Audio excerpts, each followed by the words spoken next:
aslında pek çok konu var iç içe geçen. Askeri, ekonomik, siyasi ve hatta kültürel pek çok konu var. İşte Tayvan krizi var, İran var, Ukrayna meselesi var, Orta Doğu, bir bütün olarak Orta Doğu var, petrol var ve bunların da ötesinde küresel ekonomik savaş, çatışmalar var. Çünkü biliyorsunuz İran Savaşı'ndan önce de Trump bir ticaret savaşı başlatmıştı. Çin ve ABD açısından esas konu da esasında bu. Yani İran bu büyük tablonun içerisindeki sadece bir parça. Yani bütün meselenin İran'a kilitlenmesi çok doğru bir okuma değil. Önemli ama bir parça sadece. Çünkü daha büyük tabloda İran sadece bir yere oturuyor. İşin Ukrayna meselesi var, Venezuela meselesi var, dünya ticaret yollarına hükmetme meselesi var, yeni denklemler var ve yeni döneme dair yeni dönemde kim hegemonik güç olacak ya da hegemonik gücünü kim nasıl sürdürecek kavgası bu var. Yani esasında bir paylaşım kavgası, bir yeniden bölüşüm kavgası sürdürülüyor ABD ve Çin arasında. Çünkü ABD mevcut hegemonik güç ama gücü aşılıyor. Hepimizin malumu, yani ekonomik göstergeler bunu gösteriyor. Ekonomik veriler her alanda. Diğer tarafta yükselen bir Çin var. Bir hegemonik güç olma yolunda da hızla ilerliyor. Niye böyle diyoruz? Yani ekonomik olarak evet bir güç, bir ABD'yi neredeyse daha yakalamadı ama yakalamak üzere, yani zorluyor. Ama askeri ve hegemonik bir güç olarak hala o aşamada değil Çin. Yani ekonomik olarak kalkınmanız bir askeri ya da emperyal hegemonik güç olduğunuz anlamına gelmiyor. O sonraki bir aşama. Yani işin klasik Marksist jargonla söyleyecek olursak önce bir altyapının oluşması lazım. Sonra üst yapı ona göre şekillenecek. Ama ABD'de tam da bunu görüyor. Yani bütün kavga da esasında bu. ABD bunu görüyor. Dünyada görüyor, Çin de görüyor. ABD tam da Çin'in bir hegemonik güce evrilmemesi, bu ekonomik gücü askeri politik bir muhtevaya büründürmemesi için ve ekonomik gelişmişliği de bir yere tutmak için bir bütün olarak saldırıyor. Saldırı derken kuşatıyor. İşte Tayvan meselesi üzerinden kuşatıyor. Güney Çin denizi üzerinde kuşatıyor. Uygur meselesi üzerinde kuşatıyor. Gümrük vergileri getirerek, ticaret savaşını başlatarak, ki bunu resmen daha ilk döneminde başlatmıştı Trump, başlatıyor ve Çin'e yönelik ciddi bir abluka söz konusu. Hatta Venezuela lideri devlet başkanı Maduro'nun 3 Ocak'ta Caracas'tan evinde kaçırılarak New York'a götürülmesinin arka planda da Çin'le mücadele var. Çünkü oradaki petrol. Buradaki şu anki mevcut İran Savaşı'nın da Çin'le yine bir bağlantısı var. Tek neden değil ama hepsi birbiriyle bağlantılı, zinciri halkaları gibi. Çünkü her iki ülkede petrol ihraç eden ülkeler, petrol zengin ülkeler ve bu petrolün önemli kısmında Çin'e gidiyordu ve ABD şimdi Çin'e giden kolları kesmedi peşinde. Şimdi bu ziyaret sözde ilişkileri normalleştirme saygıyla yapılıyor ama esasında evet oturacaklar, konuşacaklar ama hiçbir şey çözülmeyecek, hiçbir anlaşmaya varamayacaklar. Resmi olarak kamuoyuna sunacakları anlaşmalar hariç, onlar gerçek anlaşmalar değil, esasında büyük bir kapışma söz konusu. Yani çünkü Çin, ABD Trump ziyaret ettiği için ya da Trump Pekin'e gittiği için Tayvan meselesini kaşımaktan vazgeçmeyecek. Evet. Değerli Varlı, aslında tam da söylediğiniz gibi yani hem görünenler var hem de önümüzdeki dönemde ciddi kriz haline dönüşecek bir sürü faktör de var aslında. Mesela Malakka Boğazı diye bir mesele var ki bugün Hürmüz Boğazı ile ilgili çok ciddi tartışmalar yürütülürken yarın öbür gün buranın da bir çekişme alanına dönüşmeyeceği henüz belli değil. Evet. Buradan doğru aslında şunu da sormak isterim. Şimdi bir görüşme başladı. 3 gün süreceği söyleniyor bu görüşmelerin toplamda ama bir karşılıklı konuşmalar yapıldı. İlk konuşmalar yapıldı. İlk konuşmalara baktığımızda çok iyi niyetli konuşmalar var. Öyle görüyoruz. Hatta Çin Devlet Başkanı şöyle söylüyor. İşte Trump'la yeni bir sayfa açmak istiyoruz diyor. Trump birlikte harika bir geleceğimiz olacak diyor. Böylesi bir açıklama yapıyor. Bunlar içerisinde özellikle Çin Devlet Başkanı'nın Thucydides tuzağa benzetmesi de ilginç. Özellikle Antik Yunan'a atıfta bulunarak böyle bir benzetme yapıyor. Belki oradan da başlayabiliriz. Bu tuzak ne anlama geliyor? Neden buna atıfta bulundu? İşte aslında çok güzel bir meseleye değindiniz. Aslında ilk konuşmamda söylediğim de mesele bu. Tükdides tuzağı. Tükdides buraya düşecekler. Yani bu Tükdides tuzağı şu. Antik Yunan'da Spartalılar, Atinalılar arasındaki bir mesele. Yani bir mevcut hegemonik güç ile yükselen hegemonik gücün, yani bir büyük güçle ama gücü aşırmaya başlayan, aşırmasa da bir güçle aşağıda gelen bir yeni gücün bunları bir yerde buluşacağı bir nokta var. İşte o Tükdides tuzağı. Onu öyle formüle etmişler. Dönemi işte savaş teorisyenleri de Tükdides'i adı taşıyor. Tükdides tuzağı. Bu tuzak yani burada karşı karşıya yükselen aşağıda yükseldikçe, diğeri düştükçe ki burada düşen ABD hegemonik olarak aşılıyor. Ekonomik olarak gücü eski gücü de değil. Yani 1960'lardaki, 50'lerdeki, 70'lerdeki, 80'lerdeki ABD değil. Çin de 90'lardaki, 40'lardaki, 50'lerdeki, 70'lerdeki Çin değil. Çok basit. ABD bundan yarım yüzyıl önce yani 1950'lerde, 55'lerde, 60'larda dünya ekonomisinin %48'i 49'a hükmediyordu. Yani dünyanın ekonomisi yarısını alıyordu. Bugün bu oran kaç? %16. Kimi rakamlara göre bunu %18'e çıkar. Bakın yani %50'den neredeyse %18'e, 15'lere, 16'lara neyse. Çünkü bu rakamlar artı eksi bir değişiyor belki. Bu. Şu bu ne demek? ABD'nin gücü azaldıkça askeri olarak da politik olarak da bir aşınma yaşıyor. Peki Çin'e bakalım 90'lar başında dünya ekonomisi %4'üne 5'ine hükmediyordu. Yani hükmetme değil. %4'ü 5'ini ancak karşılayabiliyordu yani. Çünkü yoksul, fakir, üretemeyen bir Çin vardı. Bugün bu oran kaç? %14. Tüketici tuzağı. Bakın bir güç. Yani bir mevcut hegemonik gücün aşılıyor. Tepede aşağı iniyor. Aşağıda bir yükselen yeni hegemonik güç yükseliyor. Şimdi bunların geldiği bir nokta var. İşte o dengede de savaşlar çıkıyor. ABD ve Çin. Bu sadece bugüne özgü bir mesele de değil. Tarih boyunca hep böyle oldu.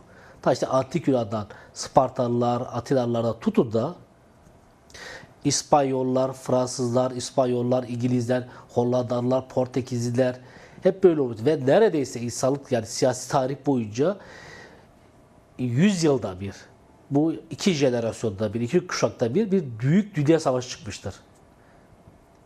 Bakın Birinci Dünya Savaşı'na bakalım. İkinci Dünya Savaşı'na bakalım. Üzerinde kaç yıl geçti? 2027'deyiz. 80 yıl oluyor İkinci Dünya Savaşı'ndan sonra. Birinci Dünya Savaşı'nda neredeyse 100 yıllık işte geçti, biraz geçti. 110 yıl falan neyse oldu. 1917 çünkü 2027 110 yıl falan geçti. İkinci Dünya Savaşı'nda da yaklaşık 80 yıl vesaire geçti değil mi? Peki biz son dönemler, son birkaç yıldır en sık duyduğumuz kavram, kelime ya çözülme nedir? Üçüncü Dünya Savaşı mı yaşanıyor? Bakınız. Evet. 100 yıl şunu yapıyor. Çok pardon. Biraz soğuk algılı aldığım için. Geçmiş olsun. İki jenerasyonda bir oluyor bakın neredeyse. Yani bir jenerasyon işte 50 yıl bir insan, 100 yılda bir. Yani iki kuşakta bir dünya savaşı. Biz yeni bir dünya savaşını konuşuyoruz. Tüketici tuzağı çünkü oluşmaya başladı. Hegemonik güçler ve bu haliyle bir çatışmayı getiriyor. Şimdi bu çatışma önlenebilir mi? Tabii ki önlenebilir. Ama mevcut kapitalist, emperyalist sistem bunu önleyemez. Çünkü sistem bunun üzerine kurulu. Sistem yeni savaşlar üzerine kurulu. Sistem kendisi savaşlarla var eden bir sistem. Yani şöyle yapmayacaklar. ABD veya Çin, Trump veya Xi Jinping ya peki de anlaşalım. Amerika biraz bazı alanları sömürsün ya da paylaşsın, alsın. Orada etkili olsun. Çin'de bazı yerlerde biz niye savaşıyoruz? Sen burayı sömür, paylaş. Burayı kaynakla al. Ben de burayı alayım. Biraz da Avrupa'ya falan verirsek hani savaşa ne gerek var? Denilebilir mi? Teorik olarak evet. Ama sistem böyle değil. Sistem daha fazla sömürü, daha fazla paylaşım, daha fazla kar elde etme üzerine kurulu. Ve kapitalizmin kendi yasası da buna dayalı. Evet, hocam. Eşitsiz gelişim yasası. Çünkü yani şöyle değil. Ya hepimiz kapitalistiz. Şimdi Çin'de bir kapitalist aslında. Devlet kapitalizmi uygulandığı ülke. Dünyayı eşit bir şekilde, hani eşit olmasa da daha adil bir şekilde kendi aramızda bölüşelim. Niye savaşıyor? Niye 3. bir dünya savaşı çıksın? Niye milyonlarca kişi ölsün? Hayır. Çünkü bunu kapitalizm tam da bu. Emperyalizm tam da bu. Yani bunu bu şekilde çözemezsiniz. Hani böyle bir dünya yok. Şimdi bu başka siyasal, ideolojik şeylerde var. Sosyalizmde var, hani komünizmde var, başka bir dünya tahayyülünde bu olur ama mevcut kapitalist, emperyalist dünya sistemi içerisinde bunu böyle bir saniye eşit bir şekilde paylaşalım, savaşlar çıkmasın diye bir döngü yok. Bakın sadece bu 100 yıl içerisinde iki büyük savaş çıktı. 1906 Birinci Dünya Savaşı, 40-45 İkinci Dünya Savaşı. Şimdi 100 yıl dolmadan üçüncü bir büyük savaştan bahsediyor ki onun da emareleri var.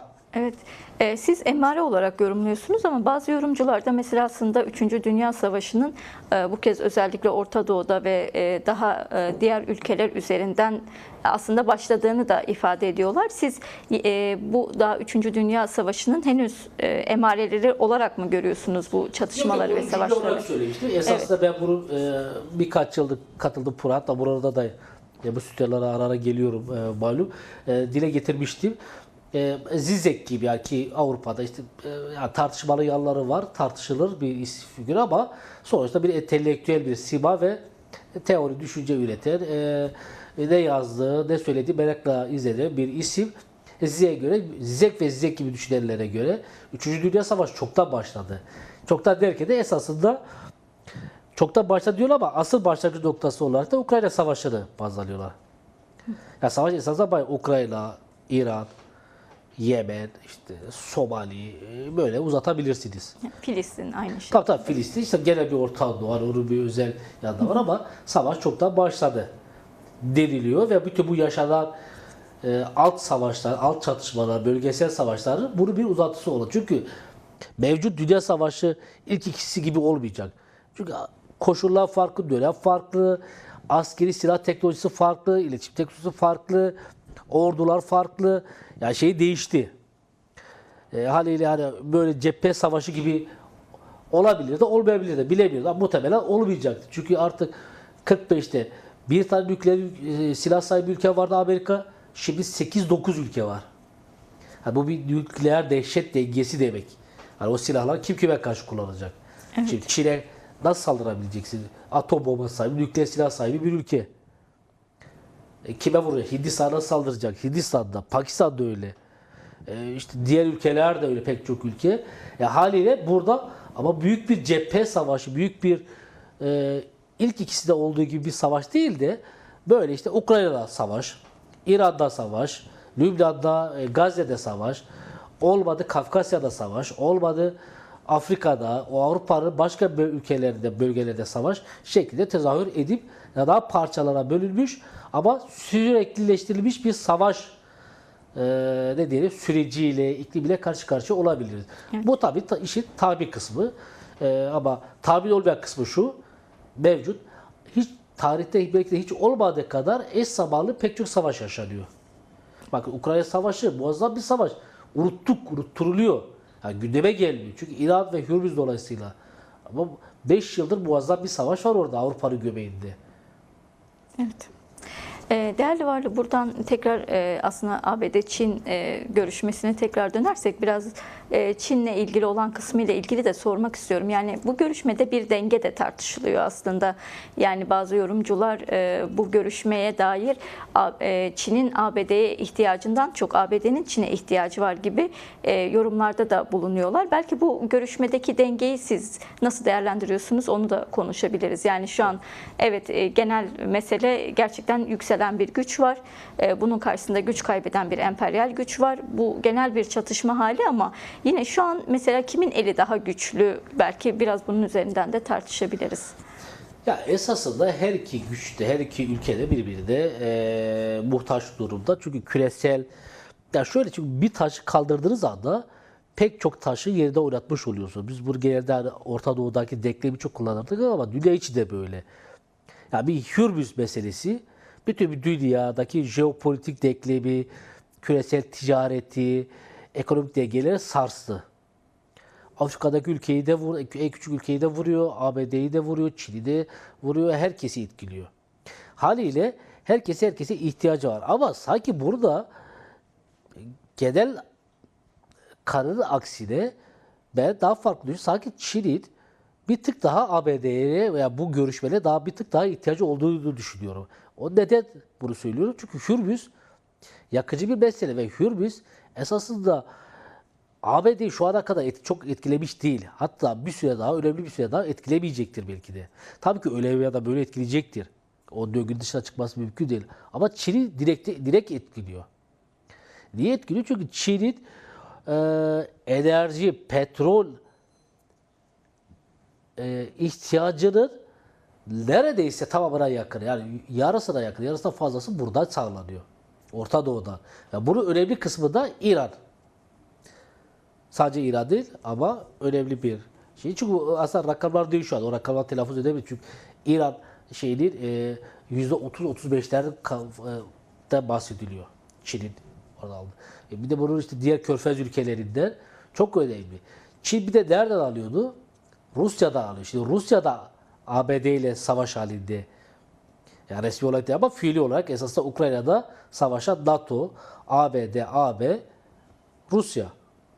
Orada da bir ve ABD'li biliyorsunuz geçen aylarda bir 2 aylık bir opsiyon tanıdı, bir Rusya petrolü alma opsiyonu sağladı. Yani bir esneklik sağlandı ama o görüşmeler sonrasında, ama tekrar o sürede doldu sanırım. Rusya Çin'e yönelik ciddi bir abluka, Rusya'ya yönelik ciddi bir abluka söz konusu ve Rusya petrolü satamıyordu. Hindistan üzerinde Çin yani bir böyle arkadan dolanarak Rusya'nın petrolünü alıyordu. Şimdi Rusya'nın petrolünü engellediniz, İran'ın Orta Doğu'nu engellediniz. Yani fiil olarak Kürümüz dolayısıyla ilgili engelleniyor. Çin dışa bağımlı bir ülke enerji konusunda. Bak hani keşke hadi arkadaşlarımız haritayı gösterebilseler Çin haritasını. Şimdi ABD'nin bir jeopolitik, bir coğrafi üstünlüğü de söz konusu. Bütün dünyaya karşı.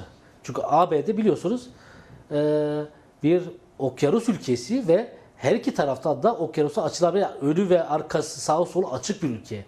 Bir tarafta Pasifik Okyanusu, değil mi? Batısında. Doğusunda da Atlas Okyanusu var. Yani saramazsın, kuşatmanız zor, mümkün değil. Ama Çin'i Tayvan üzerinde o nokta bak. Çin'i sadece bir doğusunda ya Tayvan, o körfez üzerinde dünyaya açılabiliyor ya Güney Çin üzerinde. Orada da Tayvan krizi var. Yani evet. Çin'i boğabilir çünkü Çin bir kara ülkesi esasında. Ama ABD okyanus ülkesi. Biraz üstünlüğü, askeri, jeopolitik üstünlüğü de oradan geliyor. Ve bir de okyanus ötesinde. Çünkü savaşlar Orta Doğu'da oluyor. Çin'in neredeyse hani yarı başında olan savaşlar ve ABD bir enerji zengin ülke. Bakın ABD'nin 4 Aralık'ta biliyorsunuz kabul ettiği yeni ulusal güvenlik strateji belgesi vardı. Onu konuşmuştuk sanırım yine burada da. Orada ABD'nin artık aynı bu şekilde yazıyor. Artık Orta Doğu petrolüne, enerjisine eskisi kadar ihtiyacı olmadığı, çünkü ABD'nin enerji çeşitliliğini artırdığını, Orta Doğu evet yine önemli ama artık sadece enerji üzerinden okunabilecek ya da oraya bağımlı olunan bir durumdan olmadığı, eskisi gibi olmadığı, çünkü denklemin değiştiği söyleniyor. Niye? Çünkü ABD biz zaten petrol üretiyor. Petrol ülkesi. Enerjisi var, kaya gazı var ve o gazı biliyorsunuz sıvılaştırıp getirip Avrupa'ya, dünya pek çok yerde satıyorlar. Ve zengin. Bu nedenle Çin ama böyle değil. Çin bağımlı ve Çin muazzam bir ekonomik yükseliş var değil mi? Bahsettik. Habire bahsediyoruz. Bütün dünya bahsediyor. Ama o çarkların dönmesi için, o üretimin yapılabilmesi için. Çünkü dünyanın imalat sanayine dönüştü yani. Sanayi merkezine dönüştü. Ama o fabrikalar işleyebilmesi enerji gerekiyor. Enerjiyi de yoktan var edemiyorsunuz. Petrole, doğalgaza ve türevlerine ihtiyacı var. Şimdi siz onu kestiğiniz zaman ve ABD'de bunu yaptığı için biliyorsunuz malum Venezuela operasyon enerji çünkü sevkiyatını durdurmak için. Ve Çin'in Venezuela biliyorsunuz yetkilileri görüştüğü günün gecesinde Maduro'ya operasyon düzenlediler. Evet. Peki yani birkaç yerde kollarını kopardığı zaman enerji, tabii ki Çin bunları İran'ı vurduğu zaman, İran'ı sıkıştırdığı zaman Venezuela veya bir başka ülkeyi enerji üzerinde bir savaş ülkesi zaman çökecek ülke değil. Ama etkileniyor ve her şey esasında bu etkileme üzerine kurulu. ABD de şunu biliyor. Ne kadar yüklense de Çin'i bu şekilde çökertemeyecek. Ama yavaşlatabilecek. Ama hızını kesebilecek. Ama daha uzun zamana yayacak. Zaten istediği de bu. Peki değerli varlık, buradan İran meselesine gelirsek, şimdi bu görüşmenin ana temalarından, ana başlıklarından biri İran Savaşı ve ateşkesi aslında. Şimdi burada aslında ABD istediğini elde edememiş oldu bir yanıyla. Bununla ilgili çeşitli yorumcuların böyle biraz daha farklı yorumları da var. Yani ABD'nin stratejik yenilgisi diyen var. Bununla ilgili ABD üstünlüğüne dair de bir geri dönüş, yani bu üstünlüğün kırılması ile ilgili bir dönüş dönemi olduğunu söyleyenler de var.